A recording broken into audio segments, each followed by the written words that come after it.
think you know this one. Do you want to guess it? Spooky. Seagulls and your occasional ship horn. Yeah. Don't judge me on this, okay? I just always knew that I needed more. Hello and welcome to Colour Coded, the podcast where we talk about life, cultures and relationships. Today's episode, I thought we would speak about how you ended up in London, actually, because obviously everyone knows how I came to London. So I think it's time for you to kind of give us your story, share your story of coming from a small, tiny fishing village in Cornwall all the way to the big smoke in London. How did that happen? Okay. So I think I need to start about why I moved to London. So Yeah. if you guys have never been to Cornwall before, it is absolutely stunning. It is the most beautiful place and I highly, highly recommend that everybody visits it. It literally feels, especially on a sunny day, it feels like you're in the Mediterranean. Stunning. Absolutely gorgeous. You were shocked the first time you went there. I've never been Cornwall, and when Alex first took me to Cornwall, I was shocked by, I'm like, this can't be in England. Yeah. It's actually ridiculous. Because when you think of beaches in England, I think of Pebbly, Brighton Beach or Clacton-on-Sea. That's all I hear about, you know? And then I go to Cornwall and it's completely different. The air feels fresh, beautiful beaches, actual sandy beaches as well. So much greenery. So much greenery, rolling hills everywhere. Stunning. But yeah. So this is my norm. So I good. didn't really appreciate it in the way that I do now because I was just so used to Cornwall, like growing up there, I'd lived there my whole life. So just having a beach on your doorstep was my normal. You know, even when I finished secondary school and our leavers day, we all went on the beach afterwards. Like that was normal. Like now when I look back, I'm like, that was really cool. We finished school and we all went to the beach. Like how cool does that sound? But at the time, I just didn't realise. But throughout my whole kind of like teenage years and as I was going to college and I was studying, I just always knew that I needed more. And I couldn't ever put my finger on what exactly the more was. I just knew that I felt a kind of like a little bit trapped. Boxed in a little bit? Yeah, a little bit boxed in. And I don't know why I felt like that, but Cornwall is a very slow pace, as you know. Things close at 5, you can't really do anything in the evening. There's not much opportunity out there. It's quite limited with the offer that it's got there, apart from obviously relaxing, going to the beach, drinking coffee. Yeah, if you're there for holidays, perfect. Perfect. But when you're like there, like living there, it's, again, the population is a lot more older people, I would say. Like lots of 100%. retirees, so the younger generation don't really have much there for them.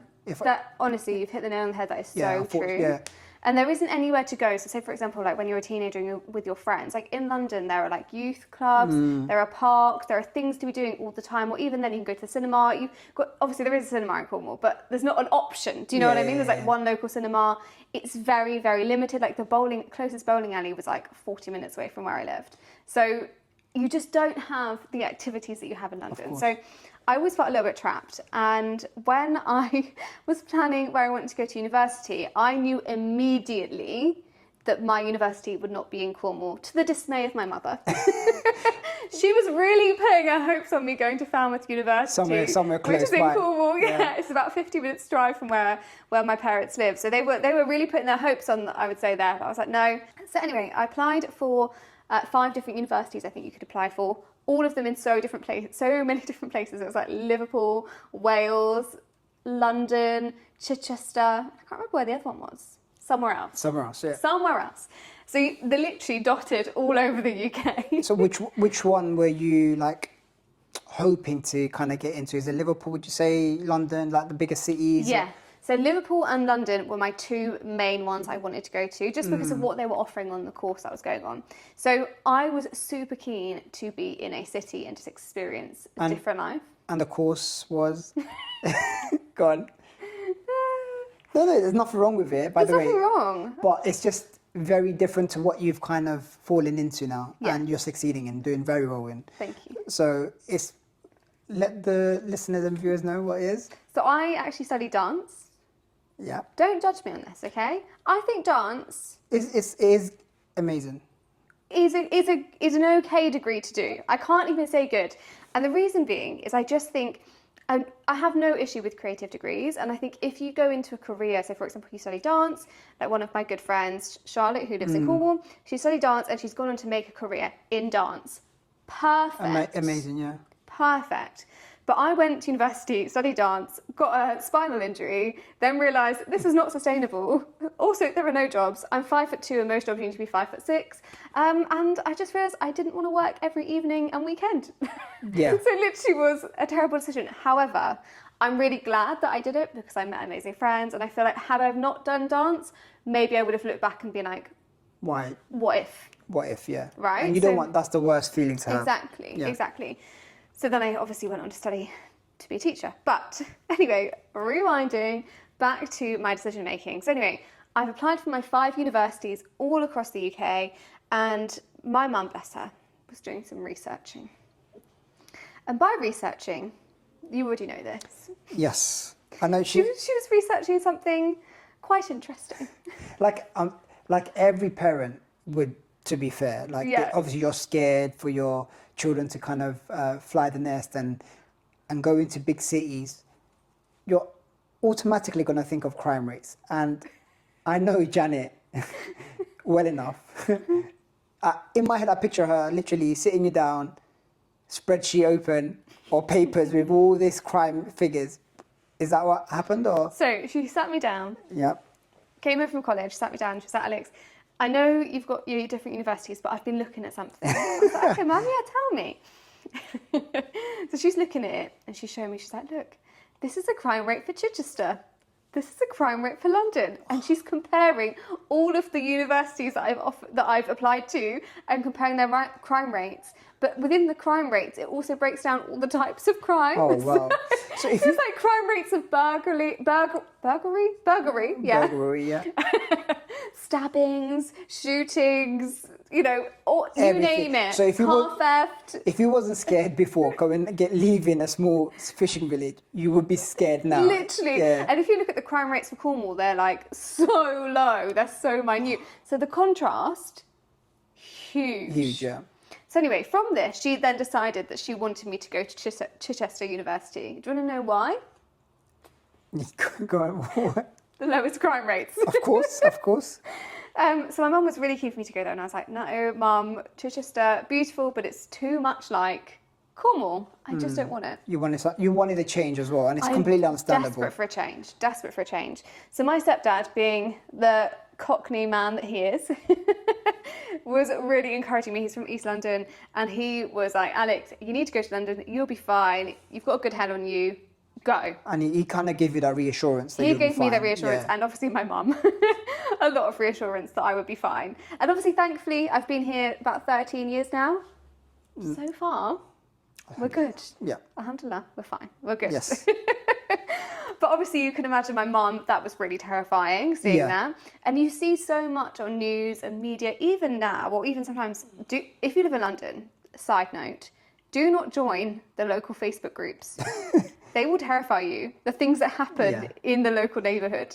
I saw a post the other day of somebody in the dead of night on their Ring doorbell. They saw them breaking into their car, all sorts of stuff. Yeah, you'll get all the negative stuff in there because that's what they're looking to get advice on. But if you're new into the area, you would think that's all that the area that happens in that area. So yeah, stay away from those. But you've also, unless you want to be informed of everything that happens in the area. Like me, I don't know. I think it's you like love doing that. Though. I'm like, it's like modern day curtain twitcher, isn't it? Yeah, it's actually the modern day curtain twitchers. Yeah. Any local pets that go missing, you know about it. I know about it. Yeah, she knows. She's always messaging me, WhatsApping me. If you see this cat, please call this number. All right, Alex. If I see the cat, okay, I will. I do look around, but I never see a cat. Anyway, we've gone off on a bit of a tangent then. Bit of a tangent, but it happens. So we're coming up to London now. It's now, I think, September, October. We're coming up. The car is packed. So I've got my little Vauxhall Corsa, little grey one. I hated that car so much, but I also loved it. Every uni student had a Corsa in their lifetime. I'm telling you now. I know so many people that had a Corsa. It's affordable. It's so good. In a little Vauxhall Corsa, Little Vauxhall Corsa, packed to the brim. Okay, me and my sister is in that car. My mum and my stepdad are in another car, packed with stuff. It's probably literally tilting like this as we're going up the motorway, which, by the way, the drive is about 6 hours. It's not a small drive. It's a long way from Cornwall to London. So anyway, we're going up there, and as we're driving, I'm just seeing the houses getting bigger and bigger and dirtier and greyer. And I'm making London sound awful here, but this is reality. But when you come from a small seaside village, Yeah. you're going to notice these things as well. 100%. And that's it. Like, I'm used to driving along the seaside, beautiful Windy little country roads. roads. Yeah. Like, this is my normal commute, is by the promenade. Like, that was my commute. And then I'm literally coming up to this massive, big kind of industrial yeah, I was going to say. place with like roads. I'm pretty certain it was quite a grey day as well, which does not help. Doesn't help, yeah. It doesn't help. Like, there's not very much greenery like there is in Cornwall. I was going to say, imagine that's how you're feeling, right? Imagine in the car how your mum was feeling, how Janet was feeling. I know. She must have been like literally just eating Bernard's ear off. Like literally, 100%. why did you convince her? This is not the right. But yeah, bless her. So yeah, we arrived, and I just remember this kind of overwhelming sense of feeling, I don't know, I wouldn't say I was anxious. Obviously there were anxieties attached to moving to a new place, knowing my parents were leaving, but it was like these new smells, new sights, and just like, I don't know, it felt really different. Yeah. I don't know how to explain it, but I just knew it wasn't the same. It wasn't home. Yeah, it wasn't. Yet. Yeah, it definitely didn't feel like home. It felt really strange. Felt very alien to you, like. Felt so alien, and it's also just it's so noisy as well. And I remember that first night where I went to bed, and I laid in my halls, and obviously they're not decorated at this point. It's just kind of stuff everywhere. The first time really where I'd properly been away from my parents. Oh, but so by this time they've gone home, right? They've gone. They've gone. And I just remember laying in bed, and the halls were on a main road as well. And I just remember hearing the sound of cars and horns and sirens. And I was like, this is so strange. Like, this is my new reality. I've gone from Cornwall, where it's a little bit of wind, the sea, seagulls, and your occasional ship horn. Such a difference. Such a different, like, it's so different, right? Yeah. So I just remember feeling a bit empty that night and thinking, okay, have I made the right decision? This feels quite scary. Lots of doubts. But I was really excited to just go and explore. Shall I tell you in a little bit, yeah. Shall I tell you one of my biggest shocks? What was it?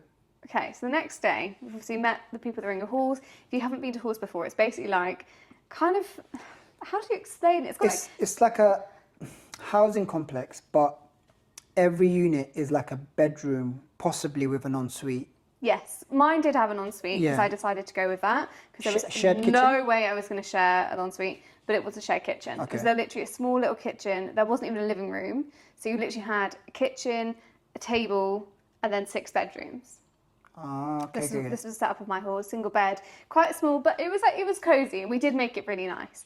So anyway, met all of the people in halls. We decided to go out the next day. Anyway, we're leaving, and I say to the girls, "Oh, should we check the train times?" Because they're like, "Okay, we're going to get a train." And I'm like, "Okay."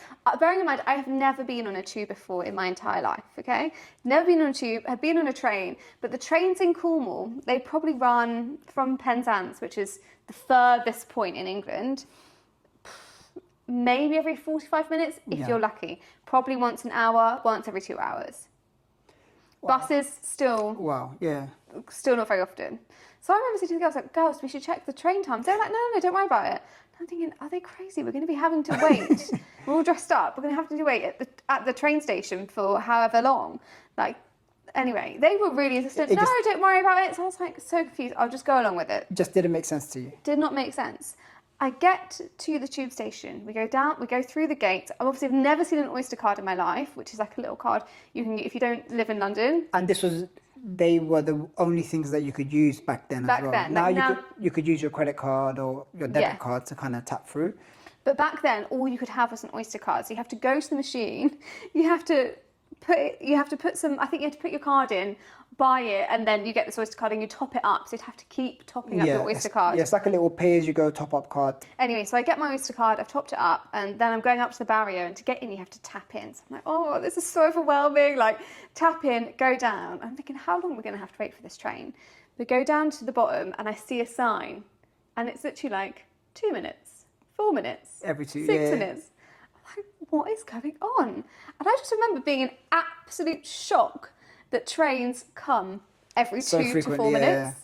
I I just was amazed by the fact you could just walk out your house, go down into the tube, and just get anywhere across the whole of London within a couple of minutes. This was mind-blowing to me. Yeah, and the thing is, we take it for granted. It's obviously, because we live in London, we take it for granted. What other things did you notice that was like shocking to you or surprising to you? So many things. So many things. Obviously, the fact that you can get anywhere you want to get. You don't even have to plan your route. Like in Cornwall, you've got to plan your route. You've got to know when the buses are. Yeah. You've got to know where you're going. You've got to know how you can get back. That's a major thing in Cornwall, because sometimes you can get places, but by the time you need to get back, there's no more buses or trains. In London, you don't have to worry about that. There's always a way of getting back. If it's not the tube, you can get a night bus. Amazing. So that was a culture shock. But I can't remember exactly, but I think the first place we probably went was Oxford Circus.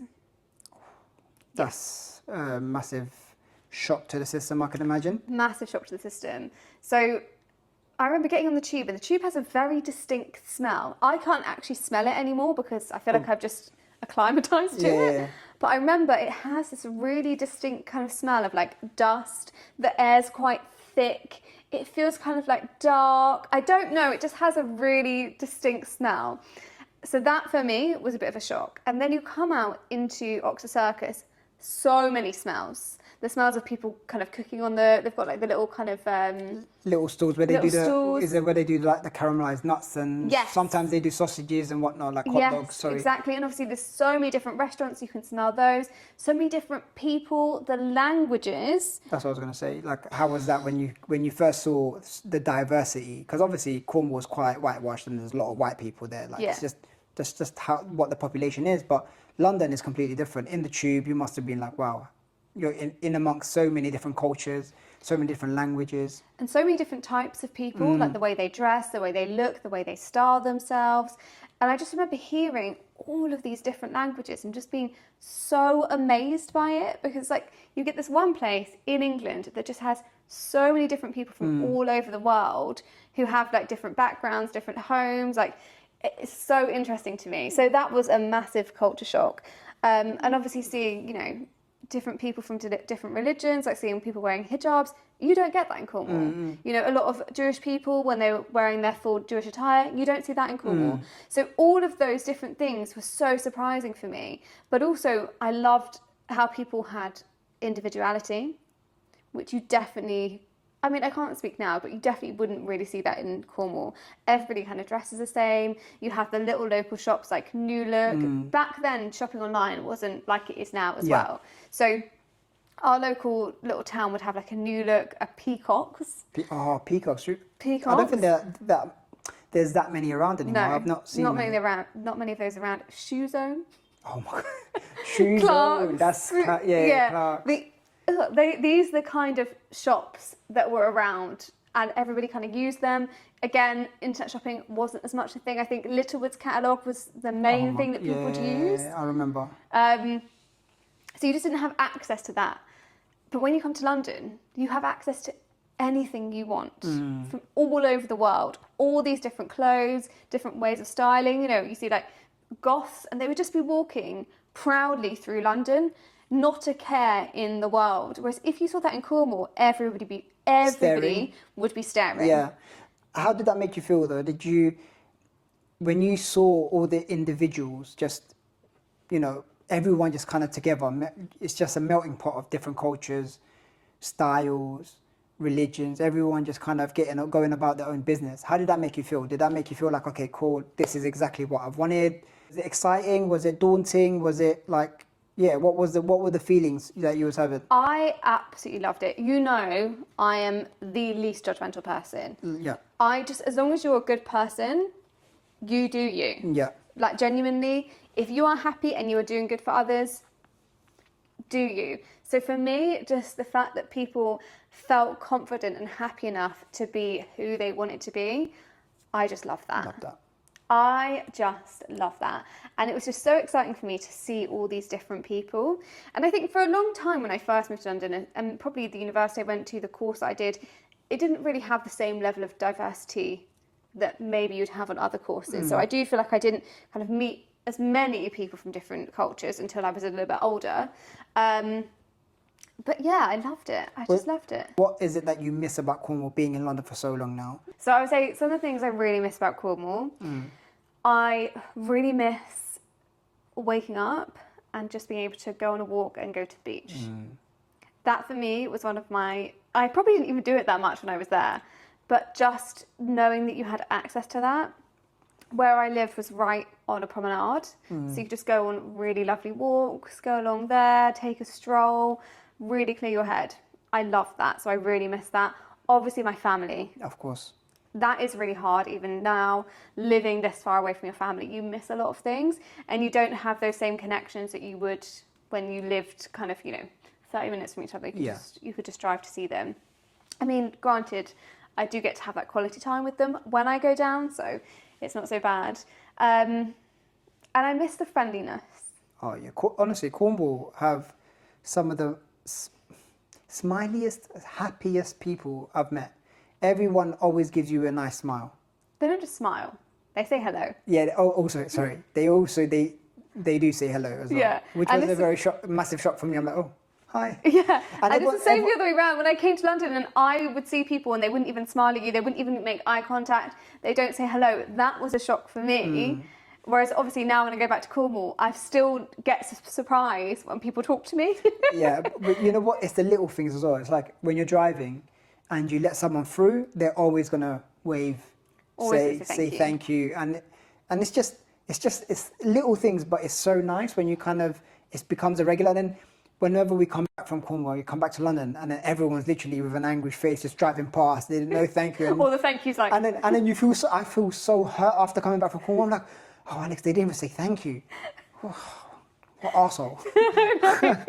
Literally, but that is, and then we become those people because you become impatient. It does happen. It's just the nature of living in London and it's fast paced. But yeah, that is definitely one thing that I miss, is just how friendly people are. And I genuinely think people will take an interest. Like even if you go into a petrol station, you're paying for your petrol, people will have a chat with you, because that doesn't really happen in London. Yeah. I can't believe I haven't even spoken about this. Do you know in Cornwall, maybe now, but there was no such thing as Nando's.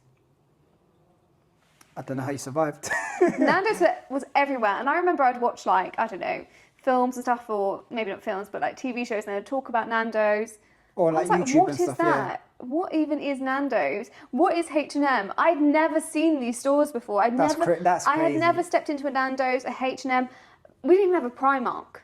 There was nothing. So all of this was so new. I loved that I just had access to whatever I wanted. So that was definitely a huge one, was being able to just go anywhere, see anything. If you want to go and watch a show on a Friday night, you can go. You've got your pick of so many different shows. You want to do bowling, you want to do Skittles, you want to do something really obscure.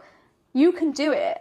I also love that. I just love the opportunities and the kind of, how many different things you could possibly do. Yeah, you don't even have to plan a night. Literally on the day, you can be like, oh, I feel like going out or going for a walk or just going for a meal, and then you have an endless amount of choices. Yeah. But I think for me, my confidence really grew coming to London. Yeah. Because when you come from a small community like the village I came from in Cornwall, you definitely feel a little bit kind of... that you can't really explore things. Yeah, but you can't really explore things. You can't really, try different outfits, try different things. You kind of have to fit with what's the norm. Yeah, and is it like you? I think you might have mentioned this before. Also, like everyone knows everyone, so everyone knows each other's business, and it's a little bit daunting to do anything different because you don't know if you're going to be judged or if people are going to be talking about you here and there. Exactly. Whereas in London, you can just do whatever you want. So I definitely felt like without sounding too cliche, I felt like I found myself in London. Oh, yeah. I kind of learned who I was, and through that developed a lot of confidence in kind of being who I wanted to be. So yeah, I think that's a really beautiful way to end that part. Thank you. So thank you, Alex. Oh, hang on. Oh, sorry. Before we do finish. Oh yeah, go on. I have one little note. I'm just looking at my little cue card here. Slang. Oh yes, I was going to say yeah. What did you think of the the London slang when you first came? Like, was there any words that you were like, what the hell are they talking about? Or slang does not exist in Cornwall, and if it does, it's probably trickled down and taken about 5 years to get there. So by the time outdated, it's outdated. So when I came to London, and this is a word which I think was still actually going out of fashion, really, butters.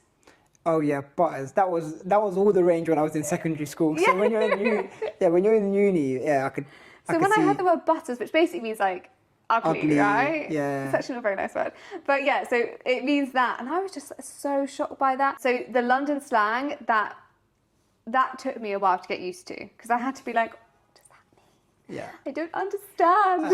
And the funny thing is, now, Alex hangs around with, obviously, around my family, my brothers, my friends as well. And we always kind of slip it into conversations or words and little phrases. And sometimes I'll be talking to Alex and she'll just slip in a slang. And now you have... I actually use it quite a lot. You use it a lot. Do you know what? One of my colleagues, she pulled me up the other day, but she was like, Alex, you're spending too much time around Afsa. Because I use slang at work. I love that. At work, I use slang. It's not okay. This is all your fault, you know. Well, listen, I'm diversifying your what's the word? Language. Your language, yeah. But it's good though. It's good. Can I tell you my favourite? Go on. Do you want to hear it? Yeah, go on. I think you know this one. Do you want to guess it? Hold on. Bookie. Yeah. You do use that quite a lot. I use it so much. I love bookie. Bookie basically means like a bit weird, a bit off, like it's not quite right. You know what? That person's acting bare bookie. So like bare means like a lot, basically. Yeah, very bookie, basically. Very Very weird. So the other day she came in and she goes, I just parked my car. There's someone hanging around the bins. They're acting bare bookie. And I looked at her. I'm like, what?